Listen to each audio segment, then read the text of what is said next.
6:23 on Good Morning Hawaii, and welcome back. It's time to talk tech with our tech expert here at KITV4. I'm here with Ryan Ozawa to talk about what's new in the tech industry. We've had a busy couple of weeks, Ryan. Yep. We'll talk about Apple in just a few minutes, but first, Amazon just unveiled a whole new plan to pretty much take over the hardware market. Well, definitely to get their intelligent assistants Alexa everywhere. I think they've got enough for a basketball team at this point of Alexas.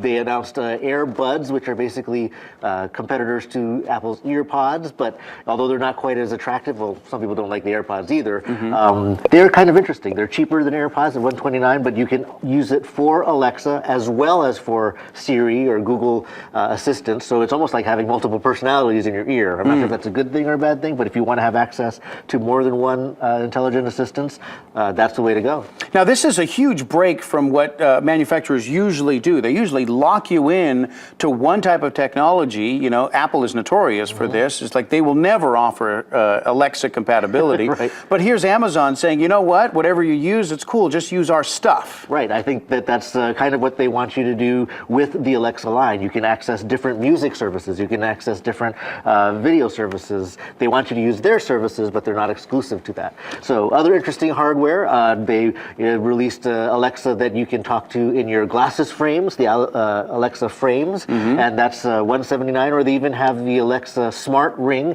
which I noticed looks a lot like your beautiful wedding ring there. Yeah, it's the loop, right? Yeah, but you can talk to your ring. That's now, great. I'm not sure if that's great. You have to sort of hold it up to talk to it and then hold it to your ear to hear what Alexa has to say, but why not? So they've also updated their whole Alexa line. They have the Dot that now has a clock on it. They have something called an Alexa that just looks like a nightlight in your bathroom. No cameras, but if you want to have a little bit of music and you want to talk to Alexa in the bathroom, now that's probably a safe option. And they have a new Alexa that's a great speaker, too. Yep, They've really upgraded Alexa the sound Studio on that one. At $199. Very cool. Okay, let's move on from Amazon now. Let's talk with Facebook. Facebook is still trying to stay relevant with some new tech and trying to put some of their privacy concerns behind them. Right. What's new for them? They're talking virtual reality now. That's right. They bought Oculus back in 2014 when Oculus only had a beta headset for virtual reality. What's interesting about their announcement now is that they're working on augmented reality. That's like a heads-up display on the real world.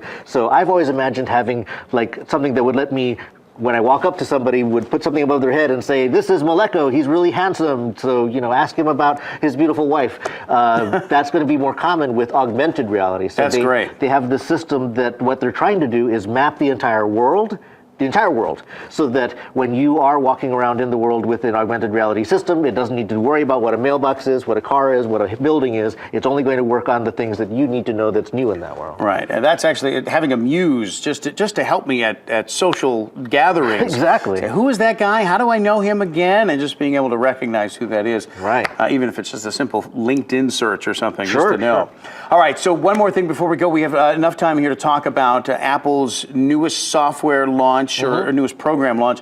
This Apple Arcade is finally live and up and running, and is it good? Are people liking it? The reviews are getting very good reviews. So for $5 a month, you have access to almost 100 original games that Apple commissioned and paid for. No in-app purchases. You don't have to worry about your kids buying things like donuts and virtual currency. And they look really, really good. My son, when I signed up, downloaded 10 games. What's interesting there is that Google immediately announced their own $5 a month, all-you-can-eat game system. So right now, if you're into casual gaming, not console or high-end PC gaming, you have a lot of great options for $5 a month, and your whole family can play. All of these services coming out for $5 a month. You got Arcade, you're get Google, you got Disney, and everything else. By the time you're done, you're spending thousands of dollars. Yeah, but I think so. Maybe it's worth it for your entertainment. All right, thanks so much. Ryan Ozawa from Hawaii Information Service coming in here to be our tech expert. We'll be right back with your top headlines next on Good Morning Hawaii.